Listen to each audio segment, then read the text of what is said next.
Hello everybody, hope you're doing marvellously well. So this is an exciting little excerpt of a course that I've got for you. I have a very good friend, Mr. Mark Needham. And those of you probably know Mark from mixing The Killers, for developing bands like The Killers and Neon Trees, and of course, most recently Imagine Dragons. Mark has been a go-to mixer of mine for many, many years. We've known each other for maybe 15 years, and he has mixed so much of my stuff since I moved to Los Angeles. What I love about Mark is he spends such a huge amount of time developing artists. He really is somebody I go to for great mentorship. So this is a perfect opportunity to show you what he does. A few years ago, I was making an album in Indiana, and one of the chief songwriters on that album was a guy called Mr. Jay Clifford. Jay Clifford is the singer and guitar player for Jump Little Children. Those of you that are from the South, etc., will know that band really, really well. They're a massively hard touring band. Jay is an incredibly talented singer, great songwriter, all-round musician, and is actually fairly well known as a string arranger as well. After making this album together, Jay came to me and asked me to produce a solo album for him. So he flew out to Los Angeles and we produced the solo album. We assembled an amazing cast of characters. We had Travis McNabb. Travis is the drummer for Sugarland. He's the ex-drummer for Better Than Ezra and has played on many, many sessions. He's a Nashville-based musician and he's phenomenal. The bass player was Dan Rothschild. Dan played bass on Fiona Apple's first album. He played with Sheryl Crow, played with Beck, Shakira, and is currently the bass player for Huart, a wonderful musician, exceptionally talented. David Levita on guitar. David is the current guitar player for Tim McGraw. David actually came up in the late 80s and 90s playing with Alanis Morissette in the 90s, and before that, a band called Antenna. And those of you may remember that band because the two principal songwriters in that band are massive, massive songwriters, having written Torn, for instance, which of course most famously was covered by Natalie Brugler. David is a phenomenal guitar player. You're going to love this song because the guitar parts are twisted and weird. They're not just strums, they're really interesting guitar parts. He's a real king of pedals. David brings a lot of creativity to the music. Also, Greg Saran played guitar, who was also Jules' musical director for many years and was the touring guitar player for the Goo Goo Dolls and many other great bands. It's an insanely talented bunch of guys, and the album was essentially recorded in a old school method, meaning we recorded it basically live in a room and then overdubbed and fixed things. So the interplay that you hear between the bass and the drums is live off the floor. It's a phenomenal musicians in a really good room. So we took this finished album to Mark, and Mark just did a phenomenal job of mixing it. This is going to be a really fun one for me to show you. The course is really, really exciting because you're going to get every multi-track, every single multi-track, not just stems and combined and not just pieces of the song, but the whole song to mix. Also, it's completely and utterly mixed in the box. So you can open up actually Mark's session and have, if you have the same plugins that he uses, for instance, the whole session will come up exactly as it is.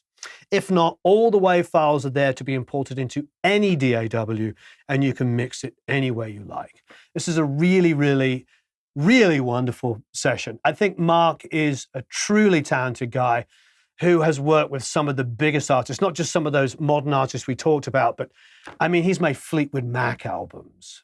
You know, he's made Lindsey Buckingham's solo records, Stevie Nicks albums. I mean, Chris Isaac, he did some of the biggest Chris Isaac stuff. His resume is massive, and it is no mistake that he is so successful. So, further ado, we're going to play a little bit of this song so you can hear it. You'll be able to click on the link as well and go to the page and see a little bit more about it. But a little bit of the song, and then we're going to go into some excerpts with Mark showing how he mixed kick, how he mixed some toms, some guitars, vocals, you name it. A little bit of each of the course. So here we go. Laughs and appetizer, bruises and blows, 'cause you know it never shows. It's too late to let it in when it's under your skin. Why'd you take the long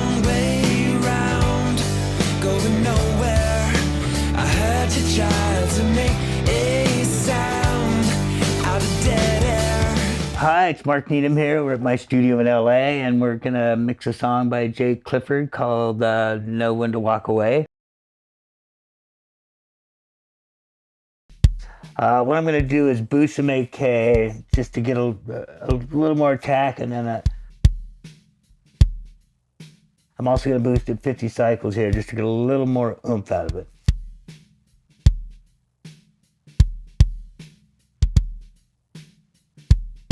And I'm probably going to add a couple more EQs. I'm kind of a fan of, I like the sound of different EQs for different purposes. So I'm using that SSL to really get that kind of 8K attack and using it for that 50 cycle oomph. But I'll probably use this Abbey Road just to push a little more in like the upper mid range, more like the 2.5 or 3K range. That's out.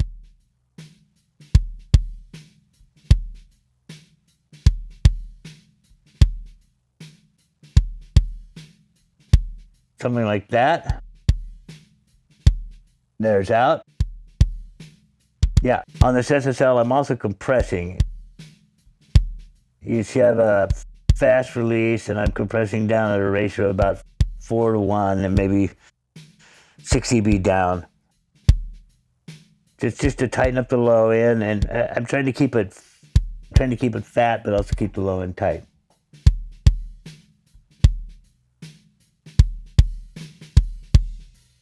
There's some spots it gets a little uneven on that attack, so I'm going to use this Fatso compressor that I can set. So I'm not compressing anything below 480, and I'm using a medium attack and a super fast release, and I'm going to use that to try to just tame some of the really hard attacks, like in the chorus on this.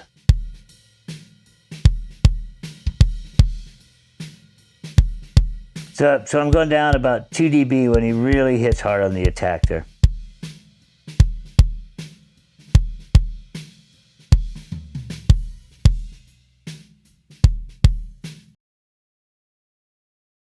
On this track, there's quite a bit of bleed within the tom mics. Every tom hit, I'm just gaining each side of it down about 6.5 dB.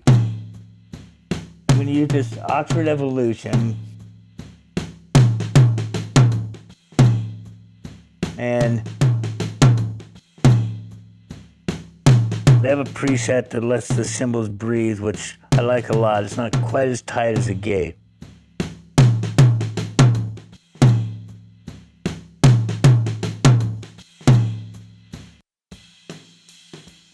Let me see where that comes out into a cymbal or a crash here without it.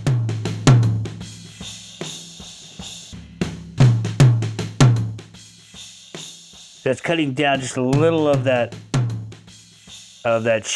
cymbal trash is kind of bleeding through the tom mics. The bottom still feels light to me on this.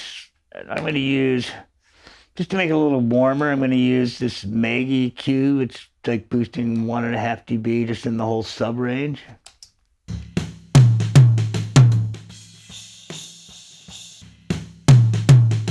Here's out.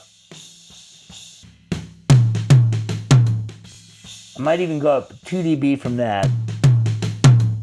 That's starting to feel a little better to me.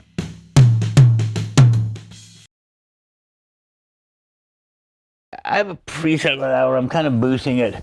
Kind of started with boosting around 450, a little at maybe 4.5s, kind of some upper mids, a little bit of top end in the 5 range or so. So I'll usually start to see what that sounds like, to see where I'm at on this acoustic.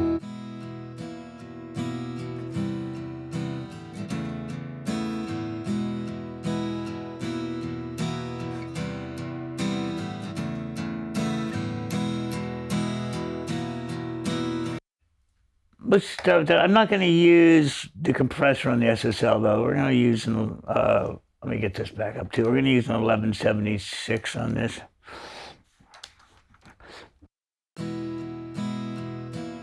A medium attack, pretty fast release, maybe just coming down a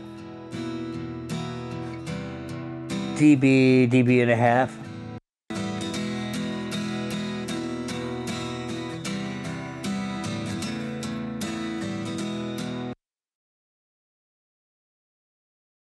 Yeah, I do combinations of different EQs that I've used over the years, and that I really like the top end of one, and maybe I love the 1.8 and the 1.8 and the 10K on the 1081. So since I have the ability to just stack a bunch of them together, and I got ridiculous amounts of DSP, I combine a bunch of stuff with my favorite EQs together. So we'll have that Neve. We're going to use this MEQ here. Let me put that back over here so you can see it. I'm going to push, again, just trying to make this guitar a little warmer because it's really crunchy and bright. I'm going to push just a little more,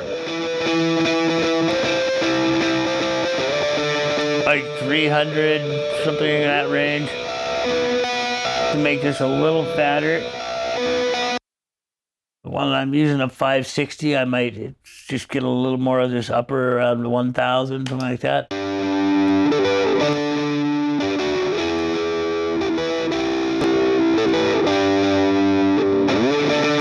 Now, I could do all this with one EQ you can certainly do it. You can do this at home with, just one SSL EQ or maybe a couple, but these are all, I like certain ranges on certain EQs that I've used, so I'm just using a combination of stuff to achieve the result. But you can certainly do it. You can certainly do the same thing these 4 EQs are doing with one, but I have a particular attachment to some of the ranges on these EQs.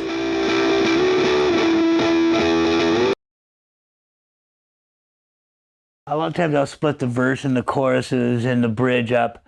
If it's all on one track, I'll split it to different tracks just because I want maybe different compression, different effects from verse to chorus to bridge, effect levels. So I've kind of chopped this up a little bit. This is kind of a pretty common vocal chain that I use, and it's kind of a long vocal chain. But so let's start with this. So I'm using.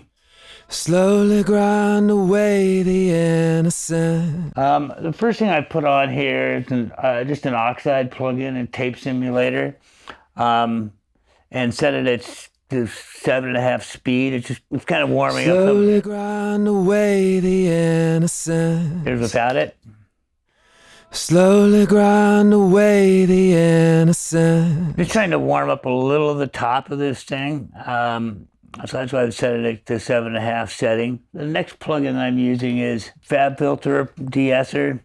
I'm just using that I use this just on a wide band setting and just barely hitting some of the top. Slowly grind away the innocence. If you can hide the evidence, erase the photographs. If you can choke down the laughs and advertise the bruises and the lows. So I'm going to use a combination of that, a couple of compressors, and it's going to be 2 different compressors, 2 de-essers. They're doing slightly different things. Slowly grind away the innocence. If you can mid attack, fast release, erase the photographs. If you can choke down the laughs and advertise the bruises. Maybe compressing down 4 or 5 dB, and then there's a second de-esser which is set pretty narrow, just to really catch the big S's. The innocence. If you can hide the evidence,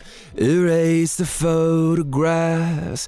If you can choke down the laughs and I'm compressing this vocal pretty hard on this, but also trying to keep the S's within reason. And the best way I found to do that is I'm using the wideband. I can use subtle, and then just using the second UA one on a really narrow band and just really go for those, just really kind of search out that 6 to 7K S that's really taking your head off. So I really hope you enjoyed that. Thank you ever so much, Mark, for giving us your time. I was in the room with him for quite a few hours while he was making that. And I got to learn loads and loads of tips. It was really, really exciting. So have a marvelous time recording and mixing. Please leave any comments and questions below. Go check out the course. You'll really love it. Thank you ever so much, Mark. And thank you, everybody. And we'll speak to you all again very soon.